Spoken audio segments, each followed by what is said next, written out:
A wani zamani akwai wani ƙauye da ake kira ƙauyen Dutsen Dala. A wannan ƙauye akwai wani matashin saurayi da ake kiransa da suna Iro. Wannan matashi jajirtacce ne, yana ƙoƙari sosai ya ga ya tara abin duniya a cikin tsagaitattun shekaru nasa.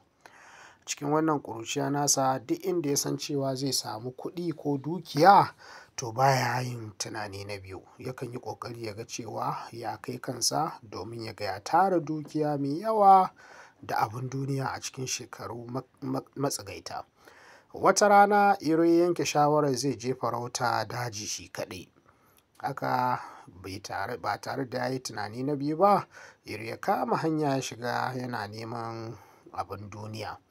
Yana cikin tafiya Iro sai ya jiyo wata murya daga nesa, bai san ko ta menene ba. An ce ya je gefen wata bishiya mai rassa guda uku zai ga wata ƙofa ya shiga.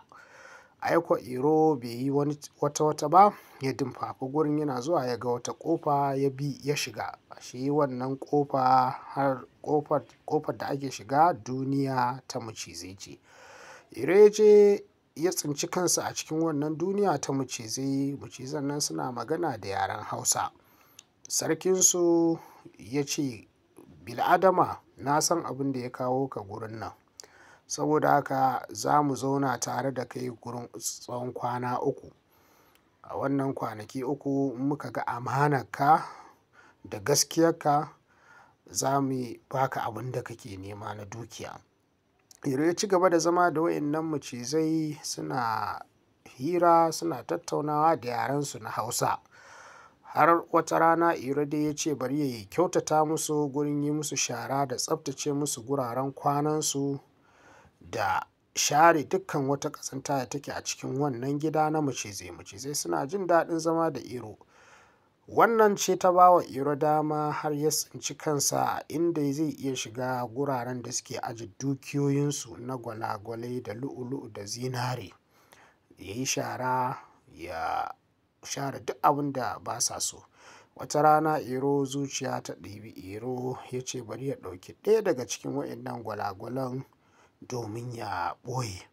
Ai kuwa Iro yana ɗaukar wannan gwal ɗin guda ɗaya sai ya ji ƙasa ta yi girgiza. Jin wannan ƙasa ta yi girgiza sai ya ji muryar sarkin macizai ya ce, "Ka karya mana amana, ya bil'adama." Yana jin wannan magana sai ƙasa ta yi girgiza. Iro bai yi wata ba, sai ya tsince shi a gefen wannan bishiya a kwance. Iro haka ya tashi ya ci gaba da tafiya, bai samu komai ba, ya koma gida cikin ɓacin rai. Wannan shi ne ɗaya daga cikin darasi da mutum ya kamata ya sani, cewa dukiya tana samuwa ne tare da amana. Amana ta fi dukiya. Saboda haka akwai kashi na biyu. A saurare mu a ci gaba da bibiyan.